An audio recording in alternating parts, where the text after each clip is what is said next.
Time flies ಅಂತಾರಲ್ವ, ಅದಂತೂ ಖಂಡಿತವಾಗ್ಲೂ ನಿಜ. ಸೊ ನಮ್ಮ ಪಾಪು ನಾಮಕರಣ ವೀಡಿಯೋ. ನಮಗೆ ಸ್ವೀಟ್ ಕಾರ್ನ್ ಅಂದರೆ ತುಂಬಾ ಇಷ್ಟ, ಹಾಗಾಗಿ ಸ್ವೀಟ್ ಕಾರ್ನ್ ತರಿಸಿದ್ದೆ, ಅದನ್ನು ಬೇಯಿಸಿಟ್ಟೆ. ಇಲ್ಲಿ ನಮ್ಮ ಪಾಪು ಇತ್ತೀಚೆಗೆ ಈ ರೀತಿ ಸ್ನಾನ ಆಗಿದ ತಕ್ಷಣ ಬಕೆಟಲ್ಲಿ ಕುಡಿಸಿದ್ರೆ ತುಂಬಾ ಎಂಜಾಯ್ ಮಾಡ್ತಾನೆ. ಅದಾದಮೇಲೆ ನಂಗೆ ಲೈಟಾಗಿ ಹುಷಾರಿರಲಿಲ್ಲ, ಹಂಗಾಗಿ ಶರತ್ ನನಗೆ ಹಾಟ್ ವಾಟರ್ ವಿತ್ ಲೆಮನ್ ಮತ್ತು ಶುಗರ್ ಹಾಕ್ಕೊಂಡು ತಂದುಕೊಟ್ರು. ಸ್ವಲ್ಪ ಆರಾಮಾದೆ. ಆಮೇಲೆ ಅದಾದಮೇಲೆ ಇದು ನಮ್ಮ ಪಾಪುದು ನಾಮಕರಣ ವೀಡಿಯೋ ನೋಡೋಣ ಅಂತ ನೋಡ್ತಾ ಇದ್ವಿ. ಟೈಮ್ ಫ್ಲೈಸ್ ಅಂತಾರಲ್ವ, ಅದಂತೂ ನಿಜವಾಗ್ಲೂ ಟ್ರೂ. ಎಷ್ಟು ಬೇಗ ನಮ್ಮ ಪಾಪು ದೊಡ್ಡವರಾಗಿ ಹೋಗ್ತಾ ಇದ್ದಾನೆ. ನಾಮಕರಣ ಫೋಟೋಸ್ ಮತ್ತು ವೀಡಿಯೋಸ್ ಮಾತ್ರ ತುಂಬಾ ಚೆನ್ನಾಗಿ ಬಂದಿದೆ. ಫೈನಲಿ ನಮ್ಮ ಪಾಪು ಇವಾಗ ಹಿಂಗೆ ಆಲ್ಮೋಸ್ಟ್ 1.5 ಇಯರ್ ಆಗ್ತಾಯಿದೆ ಇವಾಗ.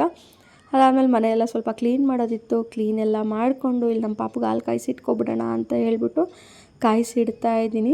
ನಾನಂತೂ ಪ್ರತಿದಿನ ಒಂದು ಎಕ್ಸ್ಟ್ರಾ ಕ್ಲೀನಿಂಗ್ ಅಂತಲೇ ಇಟ್ಕೊಬಿಡ್ತೀನಿ. ಸೊ ವೀಕೆಂಡಲ್ಲಂತೂ ಫ್ರಿಜ್ ಕ್ಲೀನಿಂಗ್ ಮಿಸ್ ಮಾಡಲ್ಲ, ಬಿಕಾಸ್ ಒಂದೊಂದು ಐಟಮ್ ಹಿಂದೆ ಮುಂದೆ ಸೇರ್ಕೊಬಿಟ್ಟಿರುತ್ತೆ ವೀಕ್ಡೇಸಲ್ಲಿ ಬ್ಯುಸಿಯಲ್ಲಿ. ಹಾಗಾಗಿ ಎಲ್ಲ ಒಂದ್ಸರಿ ಚೆಕ್ ಮಾಡ್ಕೊತೀನಿ. ಇದು ನಮ್ಮ ಪಾಪುದು ಡ್ರೆಸ್ ಸಿಕ್ಕೋಕ್ಕೆ ನಾನು ಈ ರೀತಿ ಡ್ರಾಯರ್ ತರಿಸ್ಕೊಂಡಿದ್ದೀನಿ. ನಿಮ್ಗೇನಾದರೂ ಲಿಂಕ್ ಬೇಕು ಅಂದರೆ ನನಗೆ ಕಮೆಂಟ್ ಸೆಕ್ಷನಲ್ಲಿ ತಿಳಿಸಿ, ನಾನು ಸೆಂಡ್ ಮಾಡಿಕೊಡ್ತೀನಿ. ಅದಾದಮೇಲೆ ನಾವು ಸ್ವಲ್ಪ ಡಿಮಾರ್ಟ್ಗೆ ಹೋಗಬೇಕಾಗಿತ್ತು ಶಾಪಿಂಗ್ಗೆ ಅಂತ. ಡಿಮಾರ್ಟಿಗೆ ಬಂದ್ವಿ.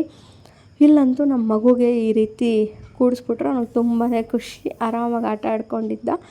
ಅದಾದಮೇಲೆ ಡಿಮಾರ್ಟ್ ಎಲ್ಲ ಶಾಪಿಂಗ್ ಮುಗಿಸ್ಕೊಂಡು ಏನೇನೆಲ್ಲ ತೊಗೊಂಡ್ವಿ ಅಂತ ನಾನು ನೆಕ್ಸ್ಟ್ ವೀಡಿಯೋದಲ್ಲಿ ತೋರಿಸ್ತೀನಿ. ಸೊ ಫೈನಲಿ ಡಿಮಾರ್ಟ್ ಶಾಪಿಂಗ್ ಮುಗೀತು. ನನ್ನ ಪಾಪುನ ಎತ್ಕೊಂಡು ಈಚೆಗೆ ಬಂದೆ. ಆಮೇಲೆ ಮನೆ ಕಡೆ ರಿಟರ್ನ್ ಬರ್ತಾ ಇದ್ದೀವಿ ಇವಾಗ. ನಿಮ್ಗೇನಾದರೂ ವೀಡಿಯೋ ಇಷ್ಟ ಆದರೆ ಖಂಡಿತವಾಗ್ಲೂ ಲೈಕ್ ಮಾಡಿ ಮತ್ತು ನಮ್ಮ ಚಾನಲ್ನ ಸಬ್ಸ್ಕ್ರೈಬ್ ಮಾಡ್ಕೊಳ್ಳಿ. ನೆಕ್ಸ್ಟ್ ವೀಡಿಯೋದಲ್ಲಿ ಸಿಗ್ತೀವಿ.